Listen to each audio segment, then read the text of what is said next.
Dia 147, 2 Samuel, capítulo 12, do versículo 1 ao 31. O Senhor enviou Natã a Davi. Natã foi falar com Davi e lhe disse: Havia numa cidade 2 homens, um rico e outro pobre. O rico tinha ovelhas e gado em grande número, mas o pobre não tinha coisa nenhuma, a não ser uma cordeirinha que havia comprado. Ele a criou e ela cresceu em sua casa, junto com seus filhos. Comia da sua comida e bebia do seu copo. Dormia nos seus braços e ele a tinha como filha. Certo dia, chegou um viajante à casa do homem rico e este não quis pegar uma das suas ovelhas ou um dos seus bois para dar de comer ao visitante que havia chegado. Em vez disso, pegou a cordeirinha do homem pobre e a preparou para o homem que havia chegado. Então o furor de Davi se acendeu contra aquele homem e ele disse a Natã: Tão certo como vive o Senhor, o homem que fez isso deve ser morto, e pela cordeirinha restituirá 4 vezes, porque fez uma coisa dessas e porque não se compadeceu. Então Natã disse a Davi: Esse homem é você. Assim diz o Senhor, o Deus de Israel. Eu ungi rei sobre Israel, e eu o livrei das mãos de Saul. Eu lhe dei a casa de seu senhor e as mulheres de seu senhor em seus braços. Também lhe dei a casa de Israel e de Judá. E se isso fosse pouco, eu teria acrescentado tais e tais coisas. Por que então você desprezou a palavra do Senhor, fazendo o que era mal aos olhos dele? Com a espada você matou Urias, o heteu. Você tomou por esposa a mulher dele, depois de o matar com a espada dos filhos de Amon. Agora, pois a espada jamais se afastará da sua casa, porque você me desprezou e tomou a mulher de Urias, o heteu, para ser sua mulher. Assim diz o Senhor: Eis que farei com que de sua própria casa venha o mal sobre você. Tomarei as suas mulheres à sua própria vista e as darei a outro homem, que se deitará com elas em plena luz do dia. Porque você o fez em segredo, mas eu farei isso diante de todo Israel e em plena luz do dia. Então Davi disse a Natã: Pequei contra o Senhor. E Natã respondeu: Também o Senhor perdoou o seu pecado. Você não morrerá, mas porque com isso você deu motivo a que os inimigos do Senhor blasfemassem, também o filho que lhe nasceu morrerá. Então Natã foi para a sua casa, e o Senhor feriu a criança que a mulher de Urias teve com Davi, e a criança adoeceu gravemente. Davi suplicou a Deus pela criança. Davi jejuava, e entrando em casa, passava a noite deitado no chão. Então os anciãos do seu palácio se aproximaram dele, para o levantar do chão. Porém ele não quis e não comeu com eles. No 7º dia, a criança morreu.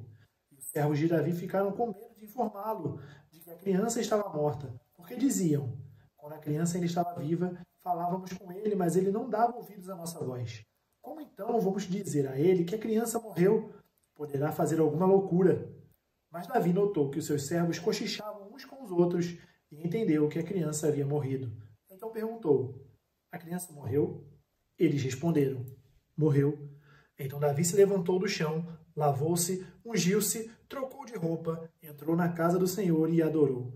Depois voltou para o palácio e pediu a comida. Puseram-na diante dele e ele comeu. Os seus servos lhe disseram: Que é isto que o Senhor fez? Pela criança viva o Senhor jejuou e chorou, mas depois que ela morreu, se levantou e se pôs a comer. Davi respondeu: Enquanto a criança ainda estava viva, jejuei e chorei porque dizia: Talvez o Senhor se compadeça de mim e a criança continuará viva. Mas agora que ela morreu, por que jejuar? Poderei eu trazê-la de volta? Eu irei até ela, mas ela não voltará para mim. Então Davi consolou Batseba, sua mulher. Teve relações com ela, e ela teve um filho, a quem Davi deu o nome de Salomão.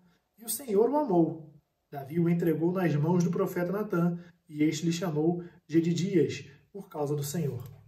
Enquanto isso, Joabe atacou Rabá, dos filhos de Amon, e tomou a cidade real. Então Joabe mandou mensageiros a Davi, dizendo: Lutei contra Rabá e tomei as cidades das águas. Reúna agora o resto do exército e cerque a cidade para tomá-la. Do contrário, se eu a tomar, ela poderá ser chamada pelo meu nome. Então Davi reuniu todo o povo, marchou para Rabá, lutou contra ela e a tomou. Tirou a coroa da cabeça do seu rei. O peso da coroa era de 34 quilos de ouro, e havia nela pedras preciosas. Essa coroa foi posta na cabeça de Davi. e da cidade ele levou muitos despojos. Também trouxe o povo que havia nela e os fez trabalhar com serras, picaretas, machados de ferro e em fornos de tijolos. Davi fez o mesmo com todas as cidades dos filhos de Amon. Depois voltou com todo o exército para Jerusalém. João capítulo 16, do versículo 1 ao 33. Falo essas coisas para que vocês não se escandalizem. Eles expulsarão vocês das sinagogas, e até chegará a hora em que todo aquele que os matar pensará que, com isso, está prestando culto a Deus. Isso farão porque não conhecem o Pai nem a mim. Mas eu estou falando essas coisas para que, quando chegar a hora, vocês se lembrem de que eu já tinha dito isto para vocês. Eu não lhes falei isso desde o princípio, porque eu estava com vocês. Mas agora vou para junto daquele que me enviou, e nenhum de vocês me pergunta: para onde o Senhor vai? Pelo contrário, porque eu lhes disse essas coisas, a tristeza encheu o coração de vocês. Mas eu lhes digo a verdade. É melhor para vocês que eu vá, porque se eu não for, o Consolador não virá para vocês. Mas se eu for, eu o enviarei a vocês. Quando ele vier, convencerá o mundo do pecado, da justiça e do juízo. Do pecado, porque eles não creem em mim. Da justiça, porque vou para o Pai, e vocês não me verão mais. Do juízo, porque o príncipe deste mundo já está julgado. Tenho ainda muito para lhe dizer, mas vocês não podem suportar agora. Porém, quando vier o Espírito da verdade, ele os guiará em toda a verdade. Ele não falará por si mesmo, mas dirá tudo o que ouvir e anunciará a vocês as coisas que estão para acontecer. Ele me glorificará, porque vai receber do que é meu e anunciará isso a vocês. Tudo o que o Pai tem é meu. Por isso eu disse que o Espírito vai receber do que é meu e anunciar isso a vocês. Um pouco e vocês não me verão mais. Outra vez um pouco e me verão de novo. Então alguns dos seus discípulos disseram uns aos outros: que venha ser isto que ele está nos dizendo. Um pouco e vocês não me verão mais. E outra vez um pouco e me verão de novo. E eu vou para o Pai. E diziam: que venha ser esse um pouco. Não compreendemos o que ele está dizendo. Jesus, percebendo que queriam lhe fazer perguntas, disse: vocês estão discutindo a respeito disto que eu acabo de falar? Um pouco e vocês não me verão mais. E outra vez um pouco e me verão de novo? Em verdade lhes digo que vocês vão chorar e se lamentar, mas o mundo se alegrará. Vocês ficarão tristes, mas a tristeza de vocês se transformará em alegria. A mulher, quando está para dar à luz, fica triste, porque chegou a sua hora. Mas depois de nascida a criança, já não se lembra da aflição, pela alegria de ter trazido alguém ao mundo.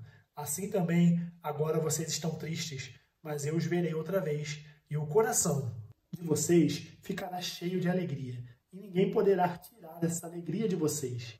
Naquele dia vocês não me perguntarão nada. Em verdade lhes digo, se pedirem ao Pai alguma coisa em meu nome, ele lhes concederá. Até agora vocês não pediram nada em meu nome. Peçam e receberão, para que a alegria de vocês seja completa. Essas coisas eu falei a vocês por meio de figuras.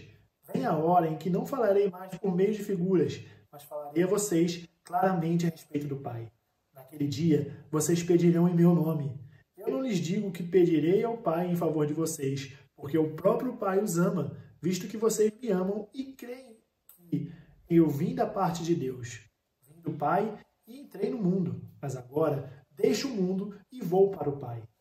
Então os seus discípulos disseram: agora o Senhor fala claramente e não emprega nenhuma figura. Agora vemos que o Senhor sabe todas as coisas e não precisa que alguém lhe pergunte. Por isso, cremos que o Senhor veio de Deus. Jesus respondeu: vocês creem agora?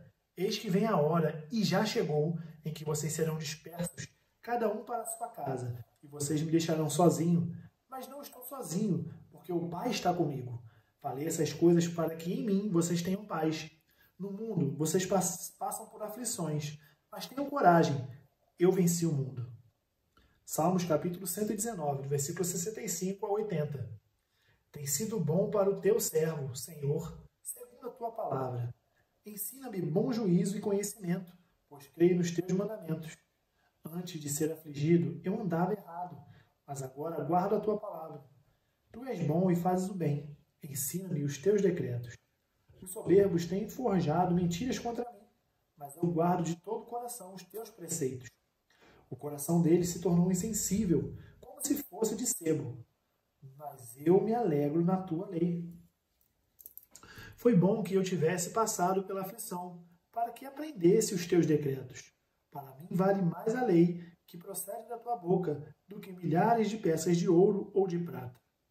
As tuas mãos me fizeram e me formaram. Dá-me entendimento para que eu aprenda os teus mandamentos. Aqueles que te temem se alegram quando me veem, porque na tua palavra tenho esperado. Bem sei, ó Senhor, que os teus juízos são justos e que com fidelidade me afligiste.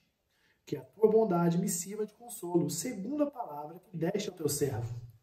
Venham sobre mim as tuas misericórdias, para que eu viva, pois na tua lei está o meu prazer. Envergonhados sejam os soberbos, por me haverem oprimido injustamente. Eu, porém, meditarei nos teus preceitos. Voltem-se para mim os que te temem, os que conhecem os teus testemunhos.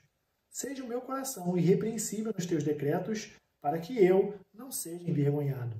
Provérbios, capítulo 16, do versículo 4 ao 5. O Senhor fez todas as coisas para determinados fins, até o ímpio para o dia da calamidade. O Senhor detesta todo aquele que é orgulhoso. É evidente que este não ficará impune. Terminamos o dia 147, nós nos vemos amanhã no dia 148. Até mais.